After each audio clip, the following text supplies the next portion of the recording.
माता तुलसी और राक्षस जालंधर वध की रहस्यमयी कथा। असुर राजा जालंधर का जन्म समुद्र मंथन के दौरान हुआ था, इसलिए वह सागर पुत्र भी कहलाता था। जालंधर अत्यंत शक्तिशाली और पराक्रमी था।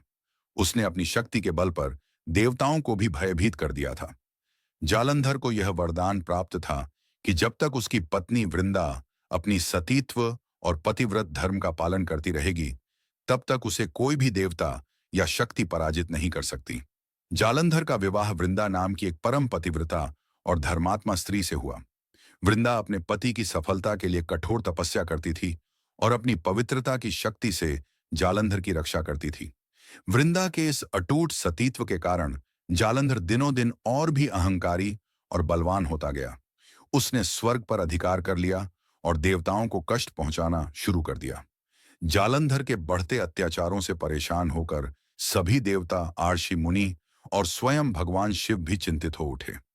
चूंकि वृंदा की पवित्रता के कारण जालंधर को कोई मार नहीं सकता था, इसलिए सभी देवता सहायता के लिए भगवान विष्णु के पास पहुंचे।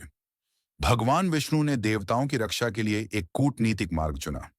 उन्हें यह पता था कि जालंधर को मारने का एकमात्र तरीका वृंदा के सतीत्व को भंग करना है। भगवान विष्णु ने जालंधर का रूप धारण किया और वृंदा के महल पहुंचे। वृंदा ने अपने पति को युद्ध से वापस आया देखकर उन्हें प्रणाम किया और उनके चरण स्पर्श किए। जैसे ही वृंदा ने धोखे से जालंधर बने भगवान विष्णु को स्पर्श किया, उनका सतीत्व भंग हो गया।